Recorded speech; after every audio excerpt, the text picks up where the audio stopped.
கர்த்தருடைய பரிசுத்த நாமத்துக்கு மகிமை உண்டாவதாக. உலக ரட்சகராகிய இயேசு கிறிஸ்துவின் நாமத்தினால கூடி வந்திருக்கிற உங்களை யாவரையும் கர்த்தராகிய இயேசுவின் நாமத்தில் வாழ்த்துக்கிறோம். கர்த்தர் நல்லவர். அல்லேலூயா, அல்லேலூயா.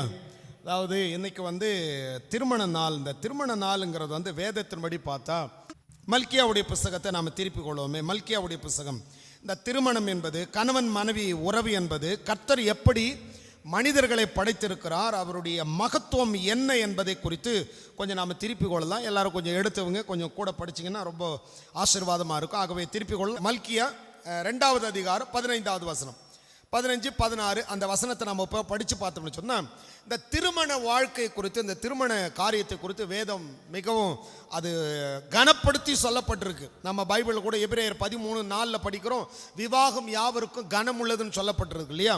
அந்த விவாகத்தை குறித்தும் அந்த சந்ததி, இந்த திருமண நாளை குறித்து வேதத்தில் மல்கியா 2:15 படிக்கிற பாருங்க. அவர் ஒருவனை அல்லவா படைத்தார், ஆவி அவரிடத்தில் பரிபூர்ணமாய் இருந்தது, பின்ன ஏன் ஒருவனை படைத்தார், தேவ பக்தி உள்ள சந்ததியை பெரும்படிதானே. ஆகையால் ஒருவனும் தன் இளவயதின் மனைவிக்கு துரோகம் பண்ணாதபடிக்கு உங்கள் ஆவியை குறித்து எச்சரிக்கையாயிருங்கள். அப்ப என்ன சொல்லப்பட்டிருக்குன்னா, ஒவ்வொரு மனுஷனும் அவரும் அவருடைய மனைவியும் அவங்க இணைந்து என்ன சொன்னால் இந்த திருமண நாளை சந்தோஷமாக கொண்டாடணுமா. பைபிளில் கூட சொல்லுது. நீதிமொழிகளுடைய புஸ்தகத்தை நாம் திருப்பி கொண்டோன்னு சொன்னால், நீதிமொழிகளுடைய புஸ்தகம் அதனுடைய 18வது அதிகாரத்துக்கு வந்துருக்கு. நீதிமொழிகள் 18வது அதிகாரத்தில் 22வது வசனத்தை வாசிக்கும் பொழுது, மனைவியை கண்டடைகிறவன் 2 காரியத்தை கர்த்தர் சொல்றாரு பாருங்க. 2 காரியம். இந்த திருமண நாள், பிறந்த நாளை விட திருமண நாள் தான் அதிகமாக கணவன் மனைவி கொண்டாடணும். ஏன்னு சொன்னா இது ஆண்டவர் ரொம்ப அங்கீகரித்திருக்கிறார். இயேசு கிறிஸ்து இந்த உலகத்தில் வந்த பொழுது கூட அவர் ஊழியத்தை எங்க துவங்குகிறார் சொன்னா, யோவானுடைய புஸ்தகம் 2வது அதிகாரம் 2வது வசனம் சொல்லப்படுது. அந்த கானாவூர் கல்யாணத்துக்கு இயேசு கிறிஸ்துவை அழைத்திருந்தாங்க. யோவான் 2வது அதிகாரம் 11வது வசனத்தில் போய் படிச்சு பார்த்தீங்கன்னா, இந்த முதலாம் அற்புதத்தை இந்த கானாவூர் கல்யாணத்தில் தான் செய்தார் அப்படின்னு சொல்லப்பட்டிருக்கு. அப்போ அந்த திருமணம் என்பது தேவனுடைய பார்வையில் ரொம்ப கனப்படுத்தப்பட்டதா இருக்கிறது. இங்க 2 காரியத்தை கர்த்தர் சொல்றார். யாருக்கெல்லாம் மனைவி இருக்கிறதோ, வேதத்தில் படிக்கும் பொழுது நீதிமொழிகள் 18:22 படிக்கும் பொழுது, மனைவியை கண்டடைகிறவன் நன்மையானதை கண்டடைகிறான், கர்த்தரால் தயையையும். மனைவி என்பது நன்மை. யாருக்கு திருமணம் ஆகியிருக்கோ, ஏன்னு சொன்னா இந்த திருமணத்தை பத்தி நிறைய புரியாததுனால தான் சில பேர் என்ன நினைக்கிறாங்க, திருமணம் ஆகாமல் இருந்தால் அவர் ஒரு ஊழியத்தில் இருந்தால் கூட திருமணம் ஆகாமல் ஊழியம் செய்தால் அவர் நல்ல ஊழியக்காரர் அப்படின்னு நினச்சிக்குவாங்க. ஆனால் அப்படி கிடையாது. வேதம் சொல்லுகிறது, குடும்பத்தை நன்றாய் நடத்த தெரிஞ்சாதான் சபையையும் விசாரிக்க முடியும். ஆண்டவருடைய வேதத்தின்படி வேதம் என்ன சொல்லுதுன்னா, மனிதன் தனிமையாக இருப்பது நல்லது அல்ல அப்படின்னு தான் சொல்லப்பட்டிருக்கு. நாம தான் நினச்சிக்கிறோம் தனியாக இருந்தால் ஏதோ வல்லமை அதிகமாக இருக்கணும். கிடையாது. ஆனால் வசனம் என்ன சொல்லுதுன்னா, யாருக்கெல்லாம் மனைவி இருக்கிறதோ, யாருக்கெல்லாம் புருஷன் இருக்கிறாரோ, இவங்க இதற்காக கர்த்தருக்கு நன்றி சொல்லணுமா. வேதம் எதை நன்மை என்று சொல்லப்படுதுன்னா, மனைவியை கண்டடைகிறவர்கள். யாருக்கு திருமணம் ஆகுதோ, அதனால தான் பாருங்க, இந்த உலகத்தின் மக்கள் சில காரியத்தை அவங்க செய்யும் பொழுது ரொம்ப பிரம்மாண்டமாக செய்வாங்க. இந்த திருமணம் அப்படின்னு வரும்போது இந்த மாப்பிள்ளைக்கெல்லாம் பார்த்தீங்கன்னு சொன்னால், நல்ல மாலை போட்டு அவங்களுக்கு நல்ல உயர்ந்த வஸ்திரத்தை உடுத்தி அவங்கள ரொம்ப ஹானர் பண்ணுவாங்க. அதாவது ஏதோ சாதிச்ச மாதிரி அவரை ஜோடிச்சு கொண்டு வராங்க. ஏன் அப்படி சொன்னால், இப்போ அவர் ஒரு தேவனுடைய உடன்படிக்கையில் இணைய போகிறார் அப்படிங்கிறதுக்காக அந்த திருமணம் அதுதான் பார்த்தீங்கன்னா. ஏன்னா அதனால தான் வசனம் சொல்லுகிறது, இது நாம யாரோ சேர்த்து அவர்களை பேசி வச்சு நடத்துறது இல்லை. வசனம் சொல்லுகிறது கர்த்தர் இணைத்ததை அப்படின்னு சொல்றார். அப்ப திருமணம்னு சொன்னாலே இது கர்த்தரால் இணைக்கப்படுகிறது. அதனால தான் அவர் சொல்றாரு, மனைவியை கண்டடைகிறவர்கள் நன்மையை கண்டடைகிறாங்க, அதனால் ஆண்டவரிடத்தில் தயவையும் பெறுவார்கள். 19வது அதிகாரம், நீதிமொழிகள் 19வது அதிகாரம் அதனுடைய 14வது வசனத்தை வாசிச்சோன்னு சொன்னா, வீடும் ஆஸ்தியும் பிதாக்கள் வைத்து போகிற சுதந்திரம், புத்தி உள்ள மனைவியோ கர்த்தரே கொடுக்கிற ஈவம் அது. அதனால மனைவியை பொறுத்தவரை ஒவ்வொரு புருஷனும் எதை வேணா பரீட்சை பார்க்கலாம், கேலி பண்ணலாம். ஆனா எந்த ஒரு கணவனும் தான் மனைவியே கேலி பண்ண கூடாதான். வசனம் அப்படி இருக்கு. ஏன்னா அது கர்த்தர் கொடுத்தது. ஒருவேளை நீங்க நினைக்கலாம் உங்க அப்பா அம்மா பார்த்து திருமணம் செஞ்சு வச்சுட்டாங்கன்னு சொல்லி. இல்லை, அது தேவன் அனுமதித்ததுனால. அதனால தான் வசனம் சொல்லுகிறது, பைபிளை நாம படிக்கும் பொழுது, புத்தியுள்ள மனைவி கர்த்தர் அருளுகிற ஒரு ஈவு, கர்த்தர் கொடுத்த ஒரு ஈவு. இன்னும் கூட பைபிளில் நாம் எடுத்து படித்து பார்த்தோம்னா இந்த திருமண வாழ்க்கை, பிள்ளைகளை பெற்று இருக்கிறாங்க, நல்லது, கர்த்தருக்கு ஸ்தோத்திரம். பைபிளில் கூட பாருங்க, சில பேர் என்ன நினைக்கிறாங்க அப்படின்னு சொன்னால், திருமணம் அப்படின்னு சொன்ன உடனே நம்ம தனியாக இருந்து தான் ஜெபம் பண்ணணும் அப்படின்னு இல்லை. வேதத்தில் எடுத்து படித்து பார்த்தோம்னு சொன்னால் நோவாங்கிற ஒரு குடும்பத்தை குறித்து படிக்கிறோம். நோவா குடும்பம் என்ன செய்ததுன்னு சொன்னால் பேழைக்குள்ள குடும்பமாய் பிரவேசித்தார்கள். குடும்பமாய். சில பேர் பாருங்க, சபைக்குள்ளே வரும்பொழுது கணவர் மாத்திரம் இருப்பாங்க, இல்லைன்னா மனைவி மாத்திரம் இருப்பாங்க, இல்லை பிள்ளைங்க மாத்திரம் இருக்கும். அந்த குடும்பத்தில் மற்றவங்க எங்கே போனாங்கன்னு தெரியாது. ஆனால் நோவாவுடைய குடும்பம் கணவன், மனைவி, பிள்ளைகள், மருமகள்கள், இப்படி சொல்லிட்டு வேதத்தில் படிக்கிறோம். 8 பேர் அவங்க குடும்பத்துள்ள அத்தனை பேர் என்ன செய்தாங்க, அந்த பேழைக்குள்ளே பிரவேசித்தாங்க. அதே போல் ஏனோக் என்கிற மனுஷனை குறித்து ஆதியாம் புஸ்தகத்தை நாம் திருப்பி கூட சொன்னால் 5வது அதிகாரத்தில் குடும்பத்தை பற்றி சொல்கிறாரு பாருங்க. ஆதியாம் புஸ்தகம் 5வது அதிகாரம் 21 படிக்கலாம் பாருங்க. ஏனோக்கு 65 வயதான பொழுது மெத்துசாலாவை பெற்றார். நல்லா கவனிங்க, 65 ஒரு குழந்தை பிறக்குது. அவர் ஆண்டவரோடு தான் இருக்கிறார். அதன் பிறகு அவர் வாழ்ந்த விதத்தை கொஞ்சம் கவனித்து பார்த்தோம்னு சொன்னால், ஏனோக்கு மெத்துசாலாவை பெற்ற பின் 300 வருஷம் தேவனோடு சஞ்சரித்தாராம். இந்த 300 வருஷம் அவருக்கும் தேவனுக்கும் அவருடைய குடும்பத்துக்கும் நல்ல ஐக்கியம் இருந்ததுன்னு சொல்லப்பட்டிருக்கு. பைபிளை படிக்கிறோம். அடுத்து சொல்லுது பாருங்க, 300 வருஷம் தேவனோடு சஞ்சரித்து கொண்டிருந்து குமாரரையும் குமாரத்திகளையும் பெற்றான். ஒரு குடும்ப தலைவன் என்பவர் ஆண்டவரோடு உறவாடி கொண்டு, அதாவது மனைவி இருந்தால் பரிசுத்த குலைச்சல் அப்படியெல்லாம் கிடையாது. அதனால தான் பவுல் இந்த வசனத்தை வச்சு தான் அப்போஸ்தலனாகிய பவுல் எப்படி எழுதுறாருன்னா, ஒரு குடும்பம் எப்படி இருக்கணும், 1 கொரிந்தியருடைய புஸ்தகத்துக்கு நாம் வரும்பொழுது ஒரு குடும்பம், ஒரு கணவன் மனைவி எப்படி இருக்கணும்னு புத்தி சொல்றார். அவர் புத்தி சொல்றதை நாம் படித்து பார்க்கலாம் பாருங்க. 1 கொரிந்தியருடைய புஸ்தகம் 7வது அதிகாரம். இதை சில இடத்துல பேசுவாங்க, சில இடத்துல இது எப்படி பேசுறதுன்னு விட்டுருவாங்க. ஆனால் வசனம் சொல்லுகிறது, இந்த 1 கொரிந்தியருடைய புஸ்தகம் 7வது அதிகாரத்துக்கு வரும்பொழுது ஒரு கணவன் மனைவி உறவு எப்படி இருக்கணும்னு சொன்னால், எங்கே போனாலும் அவங்க ஜோடியாக தான் போகணுமா. பைபிள் அப்படி தான் இருக்கு. நீங்கள் படித்து பாருங்க. 1 கொரிந்தியருடைய புஸ்தகம் 7வது அதிகாரம் அதனுடைய 4வது வசனத்தை படிக்கும் பொழுது, மனைவியானவள் தன் சுய சரீரத்துக்கு அதிகாரி அல்ல. இவங்களை அதிகாரி கிடையாது, அவங்க கணவர் தான் அவங்களுக்கு அதிகாரி. அதே போல சொல்றாரு, புருஷனும் அதற்கு அதிகாரி. அதுக்கப்புறம் சொல்லப்பட்டிருக்கு, அப்படியே புருஷனும் தன் சுய சரீரத்துக்கு அதிகாரி அல்ல, மனைவியே அதற்கு அதிகாரி. அப்படி இருக்கும் பொழுது அவங்க எப்படி இருக்கணும்னு சொன்னா, அடுத்த வசனம் சொல்லுது பாருங்க. இல்ல, மேல 3வது வசனத்தை படிச்சுட்டு போயிடும் பாருங்க. புருஷன் தன் மனைவிக்கு செய்ய வேண்டிய கடமைகளை செய்ய கடவன், அப்படியே மனைவியும் தன் புருஷனுக்கு செய்ய கடவுள். ஒரு கணவனுக்கு மனைவிக்கும் கணவனுக்கும் உதவி செய்கிறதோ, ஒருவர் நேசிக்கிறதோ, ஒருவர் கனப்படுத்துகிறதோ, அது தேவனுடைய பார்வையில் மிகவும் கனப்படுத்தப்பட்டது, அது நல்லது. அதனால தான் பைபிள் சொல்லும் பொழுது அவர் சொல்றாரு, 5வது வசனத்தில் சொல்லும் பொழுது அவர் சொல்றார் பாருங்க, உபவாசத்திற்கும் ஜெபத்திற்கும் தடை வராதபடிக்கு இருவரும் சில காலம் பிரிந்திருக்க வேண்டும் என்று சம்மதித்தால் அன்றி. இங்க நல்லா கவனித்து கொண்டீங்கன்னு சொன்னா, இங்க என்ன சொல்லப்பட்டிருக்குன்னா, இப்போ ஒரு ஊழியக்காரரோ இல்லை ஒரு விசுவாசி, ஒரு தேவ பிள்ளைகள் யாரோ ஒருத்தர், இப்போ நாங்கள் ஒரு 3 நாளைக்கு ஒரு 4 நாளைக்கு நான் போய் ஜெபம் பண்ண போறேன், அதனால நான், ஏன்னா கணவன் மனைவி ஆயிட்டாலும் அவங்க எங்க போனாலும் ஒன்னா இருக்கணும்னு சொல்லி தான் வசனம் சொல்லுகிறது. ஆனா இங்க ஒருவேளை ஒரு கணவனோ ஒரு மனைவியோ 2 பேர்ல யாரோ ஒருத்தர், நான் தேவ சமூகத்தில் ஒரு 4 நாள் உபவாசம் இருந்து ஜெபம் பண்ண போறேன், ஆகையினால நான் தனியா எங்காவது போறேன் அப்படின்னு சொன்னா, மனைவி அனுமதிச்சாதான் போகணுமா, இல்லைன்னா போகக்கூடாதான். அதே போல மனைவியானவள், நான் போய் சர்ச்சில் 4 நாளைக்கு உபவாசம் இருந்து ஜெபம் பண்ண போறேன், அல்லது எங்கேயோ போய் நான் ஜெபத்தில் உட்கார போறேன்னு சொன்னா புருஷன் அனுமதிச்சாதான் போகணும், அப்படி இல்லைன்னா 2 பேரும் சேர்ந்து போங்கன்னு சொல்லி தான் எழுதப்பட்டிருக்கு. அதை தான் இங்க படிக்கிறோம் பாருங்க. உபவாசத்திற்கும் ஜெபத்திற்கும் தடை வராதபடிக்கு இருவரும் சில காலம் பிரிந்திருக்க வேண்டும் என்று சம்மதித்தால் அன்றி ஒருவரை விட்டு ஒருவர் பிரியாதிருங்கள். உங்களுக்கு விரதத்துவம் இல்லாமையால் சாத்தான் உங்களை தூண்டி விடாதபடிக்கு மறுபடியும் கூடி வாழுங்க. நீங்க சேர்ந்து தான் இருக்கணும். இப்படி சில ஆலோசனை சொல்லிட்டு கணவன் மனைவிக்கு ஒரு கட்டளை கொடுக்கிறார். நிறைய திருமணத்திலெல்லாம் நிறைய இந்த மாதிரி பிரசங்களை பண்ணுவாங்க. ஆனாலும் அதை விட ரொம்ப முக்கியமானது இந்த திருமண நாள். ஆகையினால இதில் நாம் கொஞ்சம் தெரிஞ்சுக்கிறது ரொம்ப நல்லது. கணவன் மனைவிக்கு பவுல் சொல்றாரு, இவ்வளோ தூரம் ஆலோசனை சொன்னார். அடுத்து சொல்றாரு, இதை நான் சொல்லலை, கணவன் மனைவி உள்ளவர்களுக்கு கர்த்தரே சொல்லுகிறார்னு சொல்றார். இப்ப படிக்கலாம் பாருங்க, அதனுடைய 10வது வசனம். விவாகம் பண்ணி கொண்டவர்களுக்கு நான் அல்ல, கர்த்தரே கட்டளையிடுகிறதாவது, மனைவியானவள் தன் புருஷனை விட்டு பிரிந்து போக கூடாது. வசனம் ரொம்ப ஆணித்தரமா சொல்லப்பட்டிருக்கு. ஆனா நாம தான் கடைப்பிடிக்கிறது இல்லை. ஆனா இந்துஸ்ல எங்க ஊர்ல எல்லாம் பாத்தீங்கன்னா இது ரொம்ப ஸ்ட்ரிக்டா இருக்கும். யாராவது ஒரு பெண்ணு திருமணமான அந்த பொண்ணு வந்து வீட்டுக்கு தனியா வந்தா எல்லாரும் ஒன்று சேர்ந்து கேட்பாங்க, ஏன் தனியா வந்தா உங்க வீட்டுக்காரர் எங்கன்னு கேட்பாங்க.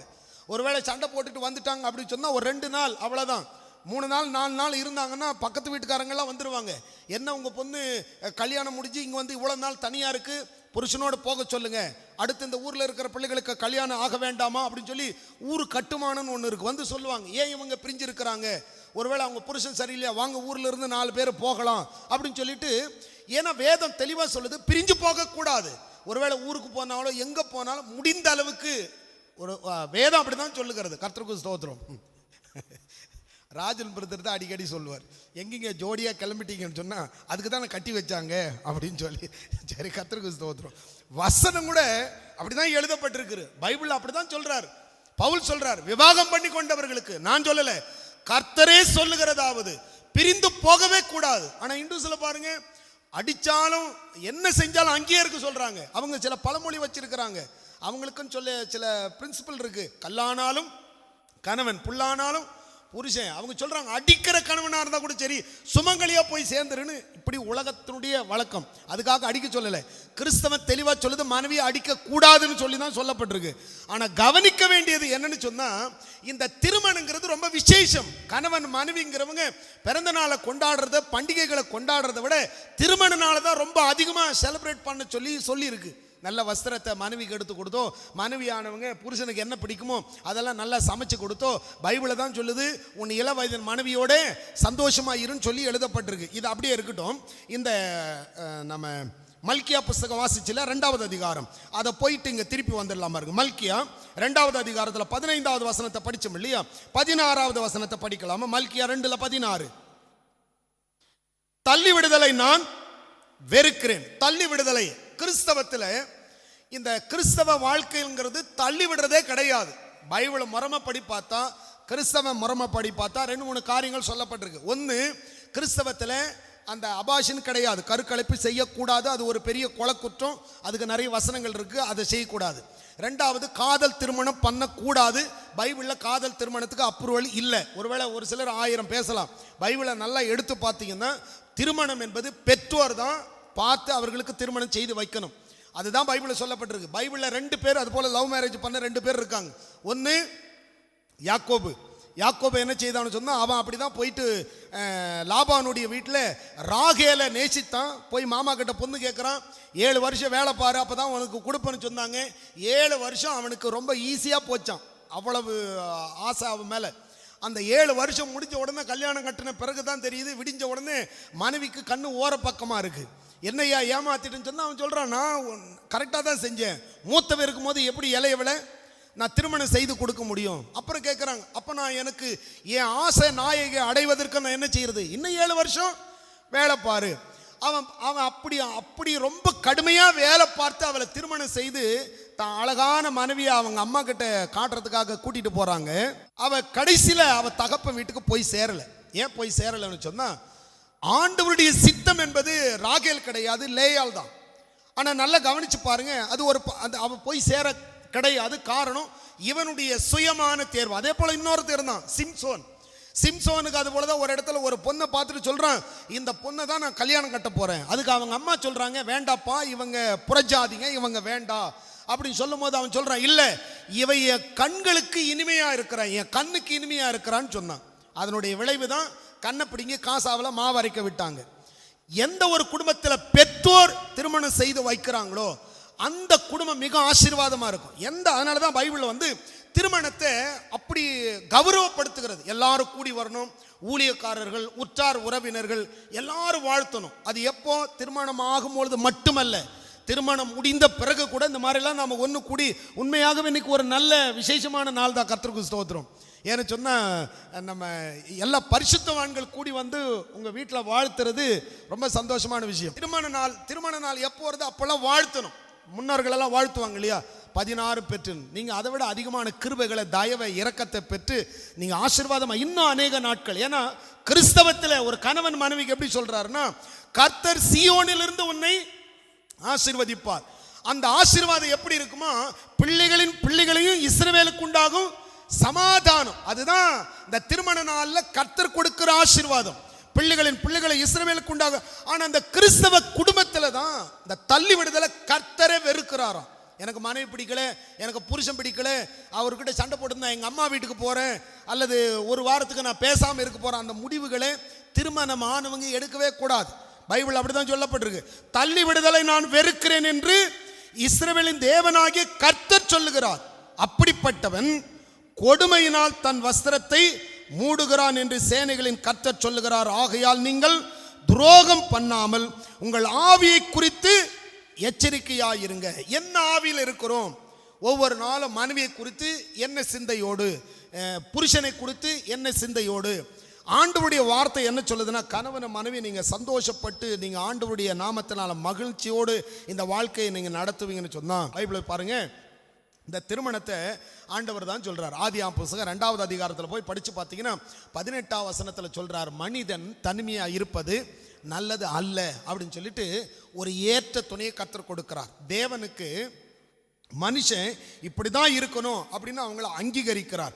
அதற்கப்புறம் பாருங்க, யோவானுடைய புத்தகத்தில் இந்த திருமணம்ங்கிறது தேவனால் நிர்ணயிக்கப்பட்டதுங்கிறதுனால தான் அந்த திருமண வீட்டில் அற்புதத்தை செய்கிறார். இன்னும் கூட கொஞ்சம் நல்லா கவனிச்சு பார்த்தோம்னு சொன்னால், இந்த 1 கொரிந்தியருடைய புத்தகம் 7வது அதிகாரத்தில் நாம் படித்தது போல இப்போ அந்த பகுதிக்கு வந்துருங்க. விவாகம் பண்ணி கொண்டவர்களுக்குன்னு சொல்லி பவுல் சொன்னார் இல்லையா, அதில் 10ஆம் வசனத்தை படித்தோம். 11வது வசனத்தை படிக்கலாம் பாருங்க.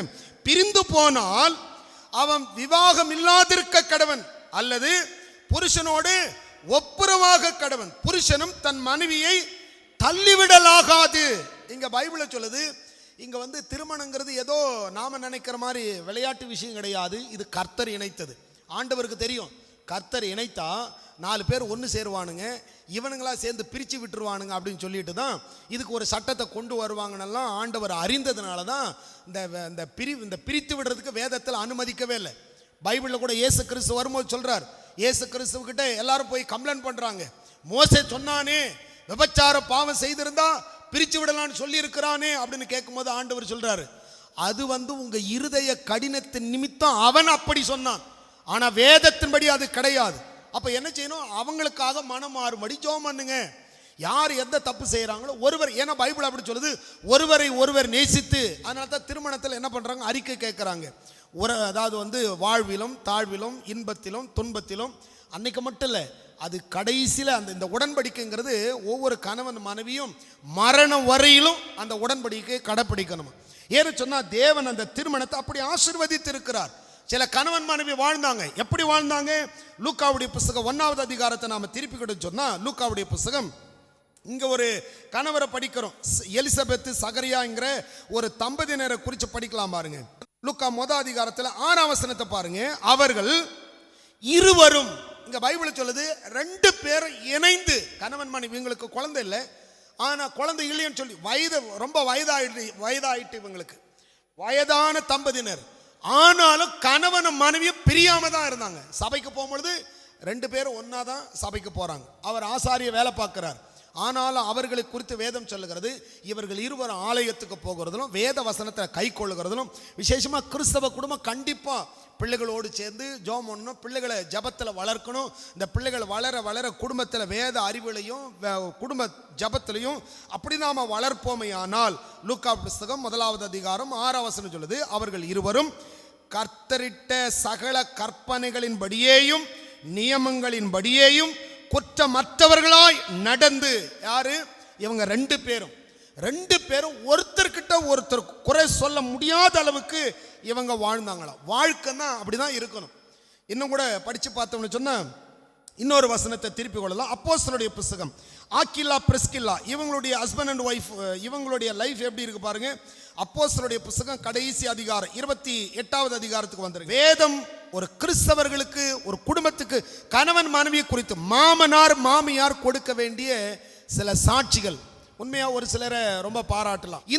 இந்த பாக்கியம் எத்தனை பேருக்கு இருக்கு? எத்தனை பேர் அப்படி வாழ்றோம்? ஆக்கில்லா பிரிஸ்கில்லாவை குறித்து இந்த சபை கொடுக்கிற சாட்சி படிங்க. அப்போஸ்தலருடைய புத்தகம் 28வது அதிகாரத்தை திருப்பிக் கொள்ளுங்க. 21ஆம் வசனம். அதற்கு அவர்கள், உன்னை குறித்து யூதேயாவிலிருந்து எங்களுக்கு காகிதம் வரவும் இல்லை, வந்த சகோதரில் ஒருவரும் உங்கள் பேரில் ஒரு பொல்லாங்கை அறிவித்ததும் இல்லை, அதை பற்றி பேசினதும் இல்லை. குடும்பம்னா இதாங்க குடும்பம். இது எவ்வளவு நாளுக்குன்னு சொன்னா மரணம் வரையிலும். இந்த பிரதரா அவருக்கு பாருங்க, அவங்க மனைவி எவ்வளவு அவரை கனப்படுத்துறாங்க. அந்த மனைவியை பார்த்து அவங்க புருஷனை பார்த்தோம், அவங்க புருஷனை பாருங்க, அவங்க மனைவி கிட்ட கல்யாணம் ஆகி 40 வருஷம் ஆனாலும் இளம் வயது மாதிரி எப்படி சந்தோஷமா இருக்கிறாங்க பாருங்க. அப்படி சொல்லணும். உண்மையாவே இங்க அப்படிப்பட்ட ஆட்கள் இங்க கூடி இருக்கிறதுக்கு ரொம்ப சந்தோஷம். கர்த்தருக்கு ஸ்தோத்திரம். சாட்சி கொடுக்கறாங்க. ஆக்கிலா பிரிஸ்கில்லாவை குறித்து சொல்றாங்க, அதாவது நீங்க வாழ்ந்த பகுதியிலிருந்து உங்களை குறித்து நிருபங்கள், அன்னைக்கு லெட்டர் இருக்கு, என்னையா இந்த மால் இப்படிப்பட்டது, இவனுடைய மனைவி வாயாடி, இவங்க சண்டை ஓயாத ஒழுக்கு, இப்படியெல்லாம் இவங்களை பத்தி எந்த கம்ப்ளைண்ட்டும் வரல. அவங்க சொல்றாங்க, உங்களை குறித்து ஒரு கடிதம் எங்களுக்கு என்ன செய்யல வரல. அவ்வளவு சாட்சியான கணவன் மனைவியா வாழ்றாங்க.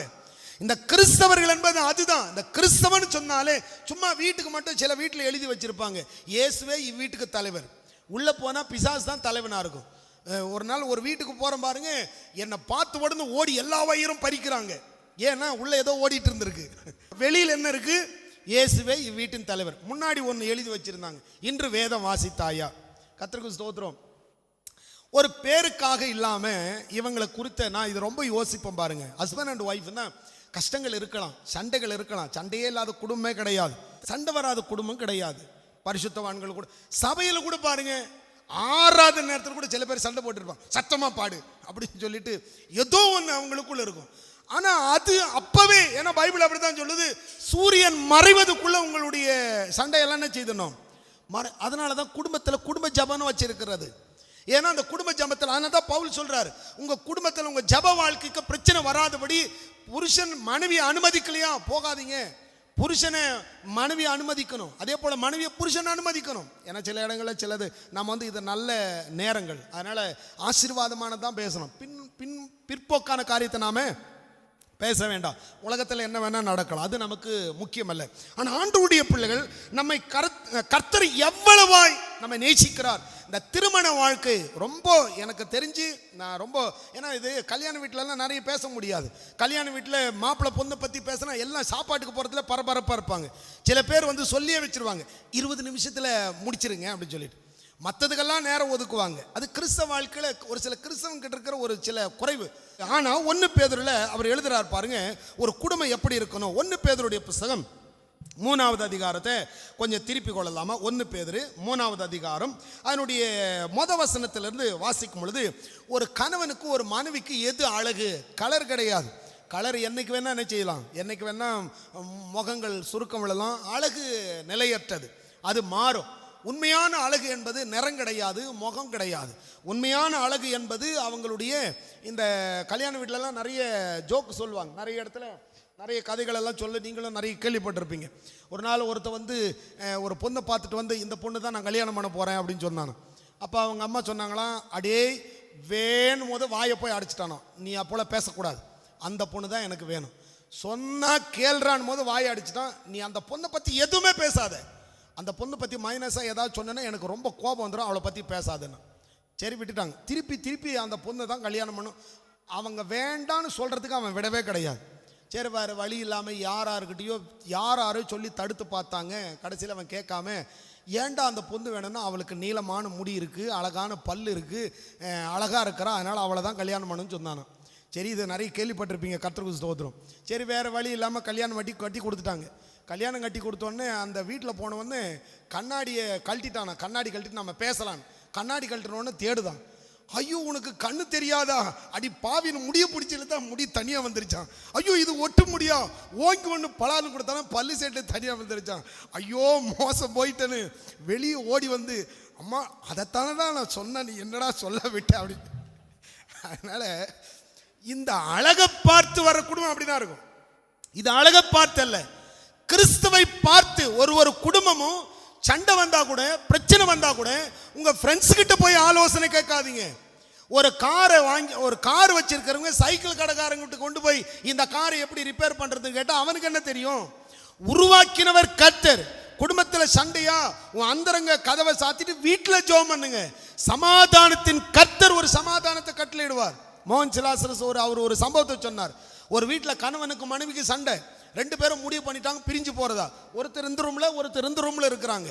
இவர் அந்த வீட்டுக்கு ஜெபம் பண்ண போயிருக்கிறார். கூப்பிடுறாரு அந்த அம்மா, அந்த வீட்டில் போயிட்டு வாங்க அப்படி சொன்னா அந்த அம்மா சொல்லுது, ஐயா தயவு செய்து மன்னிச்சுங்க, நான் உங்களுக்கு நீங்க வந்து வராம இருக்கிறதுனால என்னை தப்பா எடுத்துக்காதீங்க, எனக்கு வர விருப்பம் இல்லை, தயவு செய்து மன்னிச்சுங்க அப்படின்னு அந்த ரூம்ல இருக்கு.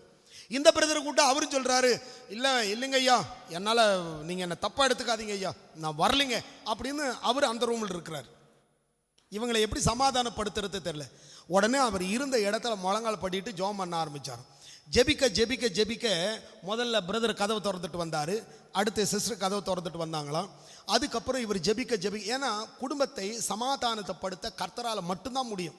அதனால தான் பிரச்சனைன்னு சொன்னால் தேவ சமூகத்துக்கு ஓடுங்க, மனுஷங்கிட்ட போகாதீங்க. மனுஷனை பொறுத்தவரையிலும் என்ன சொன்னாலும் நம்முடைய குறைவுகளை சிலர் ரொம்ப ரசனையாக கேட்பாங்க. நாம் ஏதோ நம்ம மேலே ஆதங்கத்தில் கேட்குறாங்கன்னு நினச்சிக்காதீங்க. அவங்க நம்முடைய குறைவை பார்த்து என்ஜாய் பண்ணிட்டு இருப்பாங்க. அப்படி அவங்க வீட்டில் சண்டையா, எப்படியெல்லாம் பேசிகிட்டு இருந்தீங்க, அப்படி தான் அவங்களுடைய மனநிலை இருக்கும். அதனால தான் வேதம் என்ன சொல்லுதுன்னு சொன்னால், ஒரு புருஷனுக்கு ஒரு மனைவிக்கு அழகு என்பது ஒருவரை ஒருவர் விட்டு கொடுக்கறதும் ஒருவரை ஒருவர் கனப்படுத்துகிறதும். ஒரு குடும்பம் எப்படி இருக்கணும்? 1 பேதுரு 3வது அதிகாரம் 1 வாசிக்கலாமா இருக்கு. அந்தப்படி மனைவிகளே உங்கள் சொந்த புருஷருக்கு கீழ்ப்படிந்திருங்கள், அப்பொழுது அவர்களில் யாராவது திருவசனத்துக்கு கீழ்ப்படியாதவர்களாயிருந்தால் பயபக்தியோடு கூடிய உங்கள் கற்புள்ள நடக்கையினாலே அவர்களை உங்கள் கற்புள்ள நடக்கையை அவர்கள் பார்த்து போதனையின்றி மனைவியின் நடக்கையினாலே ஆதாயப்படுத்தி கொள்ளப்படுவார்கள் அப்படி சொல்லப்படுது. அப்போ ஒரு பெண்ணுக்கு அழகுங்கிறத நாம் நினைக்கிற மாதிரி சில பேர் சொல்லுவாங்க, கலர் கம்மியாக இருக்கிறோம் அப்படியெல்லாம் சொல்லுவாங்க. கலர் ஒரு பொருட்டல்ல. வேதம் சொல்லுது, மயிரை பின்னி பொன்னாபரணங்களை அணிந்து உயர்ந்த வஸ்திரங்களை உடுத்தி கொள்ளுதல் ஆகிய புறம்பான அலங்கரிப்பு உங்களுக்கு அலங்காரமாய் இராமல் போடாதீங்கன்னு சொல்லலை. இதை நீங்கள் அலங்காரம்னு நினைக்காம, ஒரு பெண்ணுக்கு அலங்காரங்கிறது எத்தனை பவுன் வச்சிருக்கிறாங்கங்கிறதோ, வைரத்தில் மோதிரம் இருக்கா, வைரத்தில் ஒட்டியான, நெத்தி சுட்டி, புல்லாக்குன்னு என்ன, இது ஒரு பொருட்டே கிடையாது. அது யார் வேணாலும் சம்பாதிக்கலாம். ஆனால் ஒரு பெண்ணுக்கு அழியாத அலங்கரிப்பு எதுன்னு சொன்னால், அழியாத அலங்கரிப்பாக இருக்கிற சாந்தமும் அமைதியிலும் உள்ள ஆவியாகி இருதயத்தில் மறைந்திருக்கிற குணமே உங்களுக்கு அலங்காரமாக இருக்க கடவுது. அதுவே தேவனுடைய பார்வையில் விலையேற பெற்றது. இப்படியே பூர்வத்தில் தேவனிடத்தில் நம்பிக்கையாயிருந்த பரிசுத்த ஸ்திரீகளும் தங்களுடைய புருஷர்களுக்கு கீழ்ப்படிந்து தங்களை அலங்கரித்தார்கள். அப்படியே சாரால் ஆபிரகாமை ஆண்டவன் என்று சொல்லி, வேதம் என்ன சொல்லுதுன்னா, ஒரு மனைவியானவள் புருஷனை ஆண்டவனே, சாராலை குறித்து வேதம் சொல்லுது, தம் புருஷனை எப்படி அவ கூப்பிட்டான்னு பைபிள் சொல்லுது பாருங்க. இப்படியே பூர்வத்தில் தேவனிடத்தில் நம்பிக்கையாயிருந்த பரிசுத்த ஸ்திரீகளும் தங்களுடைய புருஷர்களுக்கு கீழ்ப்படிந்து தங்களை அலங்கரித்தார்கள். புருஷனுக்கு கீழ்ப்படுகிறது தான் ஒரு பெரிய அலங்காரம். நார்த் இந்தியாவுக்கு போனீங்கன்னா வீட்டில் இருந்து யார் ஆண்கள் கிட்ட பேசும்போது அந்த பெண்கள் என்ன செய்வாங்க, முக்காடு போட்டுக்குவாங்க. நமக்கு கிறிஸ்தவத்தில் தான் முக்காடே போட சொல்லியிருக்கு. அங்கே சொல்லப்படுகிறது அது கனப்படுத்துகிறது. பைபிளை சொல்லும்போது சொல்கிறாரு, ஸ்திரீகள் அப்படி என்ன செய்தாங்க, சின்ன சின்ன கீழ்ப்படிதல், சின்ன சின்ன கௌரவித்தல், சின்ன சின்ன கனப்படுத்துதல், இந்த செயலினால அவங்க என்ன செய்தாங்க, கர்த்தரை மகிமைப்படுத்தினார்கள். கடைசியாக ஒரே ஒரு வசனத்தை வாசித்து முடிக்கிற 7ஆம் வசனம் பாருங்க. அந்தப்படி புருஷர்களே, மனைவியானவள் பலவீனமான பாண்டமாய் இருக்கிறபடியால் உங்கள் ஜெபங்களுக்கு தடை வராதபடிக்கு நீங்கள் விவேகத்தோடும் அவர்களுடனே வாழ்ந்து, விவேகத்துடனே ஞானத்துடனே அவர்களோடு வாழ்ந்து கடைசி வரையிலும் அப்படிதான் வாழணும். ஒரு வாழ்க்கை, ஒரு கணவன் மனைவின்னு சொன்னா, உங்களுக்கு இடையில எந்த மனுஷன் வந்து உங்களை பிரிச்சு விட்டாலும், மனைவி பத்தி கணவனை பத்தி ஏதாவது உங்களுக்கு யாராவது ஏதாவது குறை சொல்லி விட்டாலும் அதுக்கு நீங்க செவி சாய்க்க கூடாது. ஏன்னு சொன்னால் வேதம் அப்படி தான் சொல்லுகிறது. அந்தப்படியே புருஷர்களே அப்படின்னு சொல்லிட்டு ஒரு மனைவி எப்படி பார்க்கணும், ஒரு புருஷனை எப்படி பார்க்கணும், இது வாழ்நாள் வரையில் நீடிக்கணும். அவர் சொல்லும்போது சொல்கிறாரு, ஜபங்களுக்கு தடை வராதபடி நீங்கள் விவேகத்தோடு அவர்களுடனே வாழ்ந்து உங்களுடனே கூட அவர்களும் நித்திய ஜீவனை கிருபையை சுதந்திரித்து கொள்ளுகிறவர்கள் ஆனபடியினால் அவர்களுக்கு செய்ய வேண்டிய கணத்தை செய்யுங்க.